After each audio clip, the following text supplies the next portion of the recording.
welcome back to my YouTube channel. So in this video we are discussing about the chapter metals and non-metals part 2. Part 1 is already completed. If you don't watch that, firstly watch that part 1 and then proceed to part 2. So in this part 2, the first we are discussing about the ore. ठीक है, ores and concentrations of ores.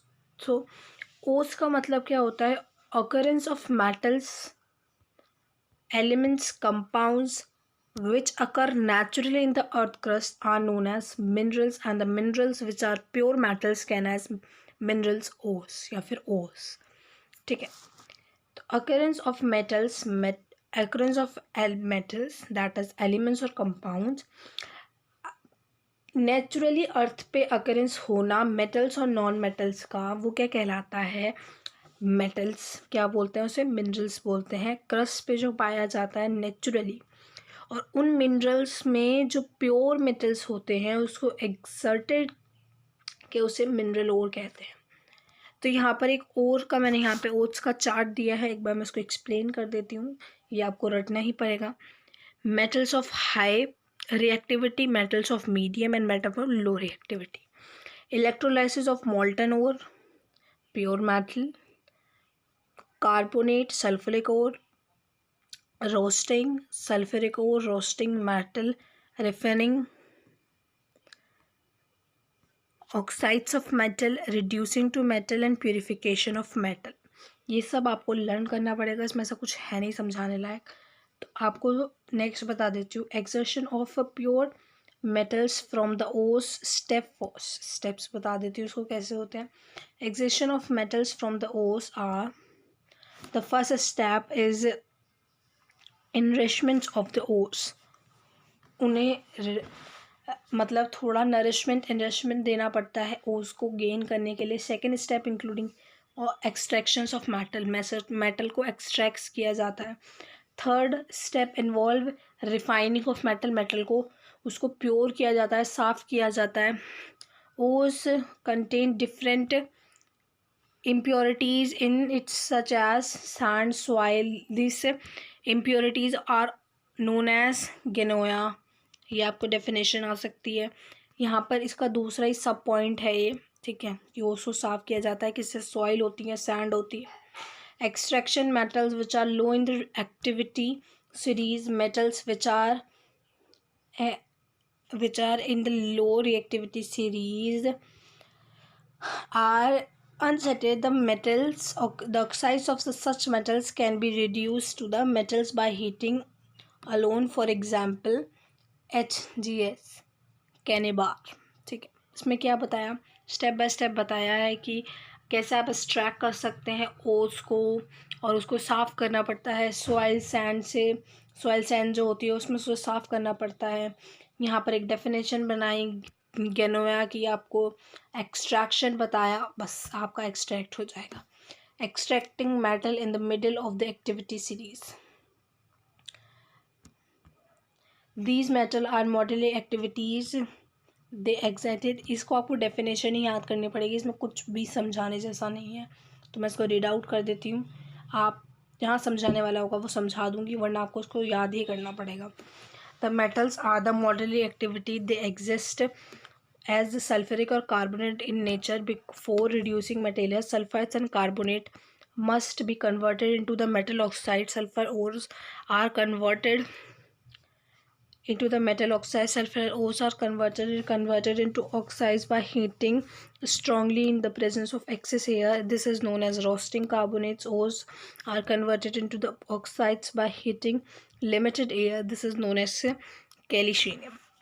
मतलब उसका extraction बता रहे हैं यहाँ पर कि सल्फ्यूरिक का, कार्बोनेट का कैसे एक्सट्रैक्शन होता है, उनको क्या क्या कहते हैं. एक्सट्रैक्शन बनाना, ओस का एक्सट्रैक्ट होना, हीटिंग करना, हीट करना उसको, फिर एक्सट्रैक्ट करना, ये सब होता है रोस्टिंग. और यहाँ पे को यही याद करना है, रोस्टिंग आपको आयरन्स और सल्फाइड से रिलेटेड है ये. ठीक है. Extraction metal toward the top of the activity series. The metals are highly active. They cannot be obtained by heating. For example, sodium, magnesium and calcium are obtained by the electrolysis of molten chloride. इसमें आपको क्या मतलब है, metal जो है वो highly reactive होते हैं, जो वो हीट से ही हो सकते हैं, जैसे सोडियम, मैग्नीशियम, कैल्शियम जो है ये सब इलेक्ट्रोलाइसिस की मोल्टन क्लोराइड से ही फॉर्म हो सकते हैं। कैथोड पे आपको ये मिल जाएगा एन्योर, एनोड पे आपको मिल जाएगा chlorine. Refining of metals, refining करना, उनका सही करना, इलेक्ट्रोलाइसिस करना। Refining of impure metal is done using the electrolytic impure copper is used as an anode and skips of the pure copper is used as cathode। ये आपको मैं बता चुकी हूँ। So copper sulfate is used to the electrolysis when electric current is passed through, this is impure and the metals from anode। ये आपको इसमें बिल्कुल भी समझ नहीं आएगा, मैं आपको बिल्कुल एक डायग्राम से समझाती हूँ, आपको बिल्कुल अच्छे से समझ में आ जाएगा कि अगर हम यहाँ पर एक बैटरी लगा रहे हैं और यहाँ पर हम इसको एक दो सेल्स में एनोड और कैथोड प्लस और माइनस इतना आपको पता होगा, यहाँ पर दो सेल्स लगा रहे हैं, उसको हम वाटर में डाल रहे हैं। इलेक्ट्रोलाइसिस का एक एग्जांपल है प्योर कॉपर एज एनोड। अगर प्योर कॉपर यहाँ पे एनोड पे क्या मिलेगा, प्योर कॉपर सल्फेट सॉल्यूशन आपको यहाँ पर मिलेगा इस एरिया में। पूरा यहाँ पर जो आपको इस पर इंफॉर्मेशन है ये एग्जैक्टली यही है जो यहाँ पर है। तो इम्प्योर कॉपर आपको एनोड पे मिलेगा और इम्प्योरिटी सब यहाँ पर आ जाएगी क्लियर होकर। ठीक है, तो आपको बिल्कुल क्रिस्टल क्लियर समझ में आ गया होगा यहाँ तक।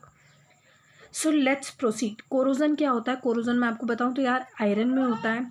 तो metals when expose to moist air for a long period of time they become corroded, this is known as corrosion. कि जो आयरन है यार वो मॉइस्ट एयर के फॉर्म अगर कांटेक्ट में आता है तो वो कोरोड होना शुरू हो जाता है। ठीक है, example silver react with moist air and become black in colour. आपने देखा होगा चांदी का कोई बर्तन होता है या फिर चांदी का कोई भी चीज़ होती है, अगर वो एयर का कांटेक्ट में आता है, सिल्वर की कोई भी चीज़ होती है तो वो क्या हो जाता है, वो काला पड़ जाता है। क्वेश्चन ये बहुत इंपॉर्टेंट यहाँ पे आता है कि क्यों काला पड़ जाता है। So this is because of the due to the silver sulphide coating. यहाँ पर एक रिएक्शन है iron plus oxygen gives iron third dioxide and Fe3O4। Prevention, corrosion से हम कैसे प्रिवेंट कर सकते हैं। Rusting of iron can prevented by the oiling, painting, greasing etcetera. ठीक है, इससे हम क्या कर सकते हैं, हम अपनी उसको कोरोजन को नहीं प्रिवेंट कर सकते हैं कोरोजन से। तो एलॉय क्या होते हैं, मेटल्स ऑफ द टू और most metals or non-metal and not non-metals are mixtures of two or more metals or non-metals and non-metals। समझ रहे हो, मेटल या नॉन मेटल का मिक्सचर जो होता है वो क्या कहलाता है, alloy. Brass is an alloy for a copper and zinc. Bronze is a alloy for copper and tin.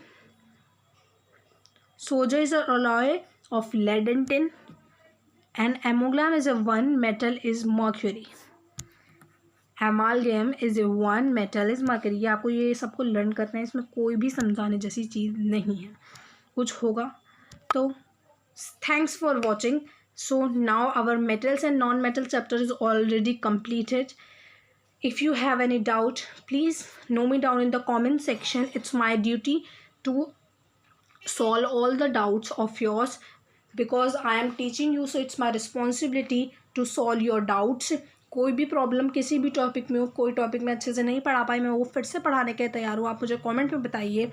और अगर आपको ये वीडियो पसंद आई तो उसे लाइक करें, शेयर करें, मेरे चैनल को सब्सक्राइब करें, अपने फ्रेंड्स के साथ इसे शेयर करें और बहुत सारा प्यार दें।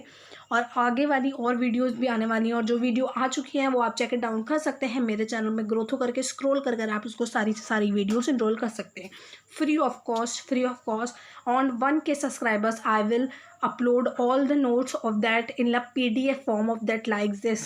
my notes is this, like I will upload that on 1K subscribers, so be aware for that। so thanks for watching, until that keep learning and keep going with me।